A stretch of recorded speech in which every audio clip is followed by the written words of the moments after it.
Hi, I'm Suzette. And I'm Stacy.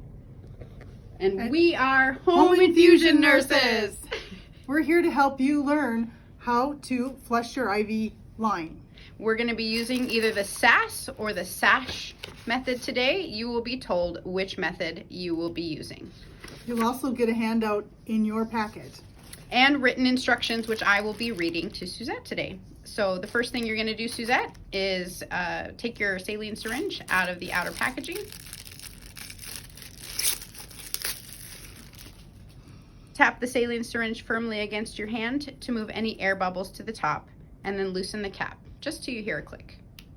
Point the syringe so the tip points towards the ceiling, and push the plunger up to remove the air. Then you can either set the saline syringe back down since the cap is on, or you can hold it in your hand between your fingers. You can then open an alcohol pad and scrub the blue cap on the end of your IV line for 5 to 15 seconds. Of course, before you do all of this, just as you can see, Suzette already has a clean work surface with a paper towel, and she has already washed her hands, which are both demonstrated in other videos. After you're finished scrubbing the blue cap, let it air dry. Do not fan or blow air on the blue cap. Then take the cap off of the saline syringe. Do not touch the syringe tip. If the tip is touched, throw it away and use a new one. Attach the end of the saline syringe to the blue cap on your IV line by pushing and twisting clockwise. If you're right-handed, you'll twist away from you. If you're left-handed, you'll twist towards you. Then you will unclamp your IV line, if there is a clamp on it, and then push the syringe plunger using a start-stop pulsing motion. Do 9 quick pulses of about 1 ml each, stopping briefly between each pulse. Leave about 1 ml of saline in the syringe, and then remove it. You will then administer your IV medication according to whichever method you are told to do. You will then flush your IV line again with saline, as we have just demonstrated, and if you are told, you will go ahead and also use heparin. So to use the heparin, you will remove it from the outer packaging. Of course, you've already washed your hands because this is at the end of your therapy and you've probably touched a few things, so make sure you wash your hands.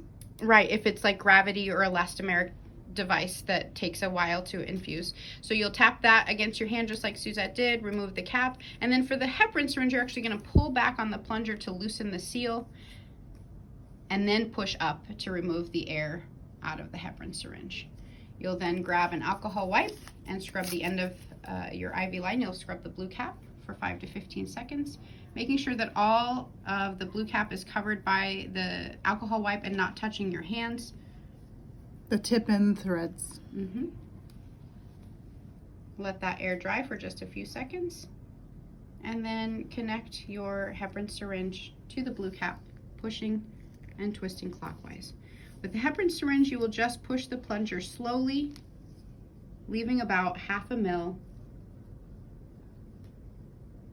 Oh, there's a bubble, so what do you want to do? You can stop before you push in, a little before that 1/2 ml. Correct. And if you do end up flushing the bubble into your IV line, that small amount of air will not hurt you, but we never introduce air on purpose. So you will then remove the syringe and clamp your IV line.